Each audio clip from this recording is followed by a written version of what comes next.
مساء الخير عليكم. النهاردة هنعمل مع بعض الفراخ المشوية على عيون البوتاجاز بكل سهولة. أكلات سهلة وسريعة وطعمها جميل جدا. وكمان بدل ما بتولع الفرن البوتاجاز وبيسخن المكان، فدي بكل سهولة هتعمليها. وقبل ما نبدأ مع بعض في الفيديو، ما تنسوش تشتركوا معايا في القناة وتفعلوا الجرس على الكل عشان ينزل لكم كل فيديوهات الجديدة، ولايك للفيديو. يلا بينا نقول المقادير. التتبيله بتاعتنا عباره عن طماطمتين وتوم وبصلايه. البهارات بتاعتنا معلقه ملح، معلقه بابريكا، معلقه فلفل اسود، معلقه بهارات لحمه او البهارات السبعه، وورق لورا وحبهان. احنا بنقطع الطماطم. اقطع طماطم فصوص التوم، يعني حوالي 4-5 فصوص توم صغيرين كده، وطماطمتين وبصلايه هنقطعهم كلهم مكعبات بالشكل ده كده. وبعدين هجيب الخلاط واحطهم فيه، هضربهم كلهم في الخلاط.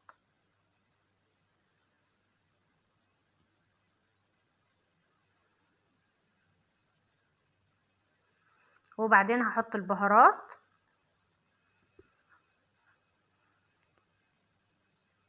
ولو حابه تحطي معلقه زبادي عليهم برضو مفيش مشكله، حطي عادي. ومعايا نص ليمونه هحطها عليهم، انا نسيت اقول لكم عليها، حطيتها في الخلاط برضو ضربتهم كلهم مع بعض. وبعدين جبت الفراخ مغسوله كويس جدا ومتنضفه كويس جدا، وبعدين اديها شكه كده بالسكينه على اساس التتبيله تدخل في كل الفراخ من جوه.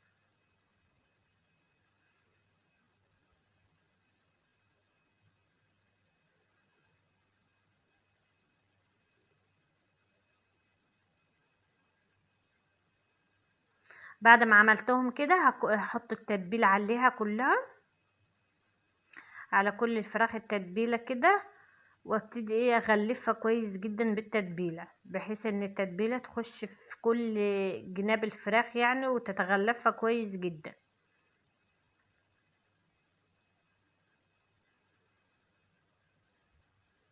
بعد ما بغلفها كويس جدا كده التتبيله، بسيبها حوالي ساعه ساعتين براحتك، او نص ساعه حسب ما انت مستعجله على الاكل. تسيبيها يعني. انا سبتها ساعه.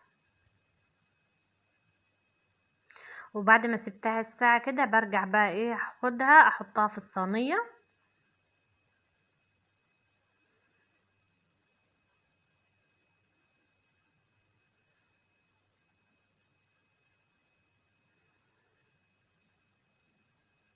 ويفضل ان انت تقطعي الفراخ صغيره مش كبيره قوي عشان تستوي معاكي بسرعه.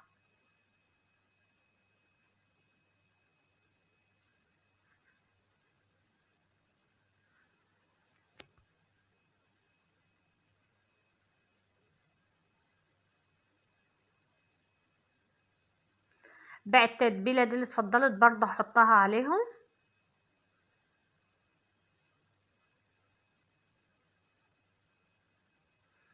واوزعها من فوق كده عشان يبقى لونها حلو من فوق.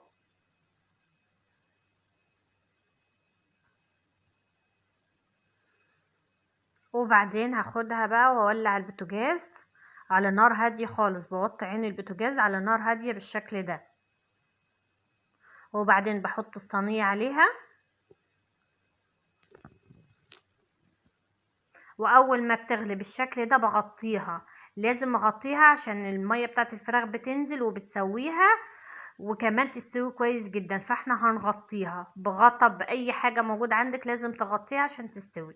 واول ما بتستوي بالشكل ده كده والعظم بيفصل عن اللحمه بالشكل ده، بتبقى كده استوت معايا الفراخ. بسيبها طبعا، الدهون نزلت بتاعه الفراخ بتاخد لون من تحت. الدهون اللي نزلت دي بعد ما كل السوائل نشفت معايا بتديها لون من تحت.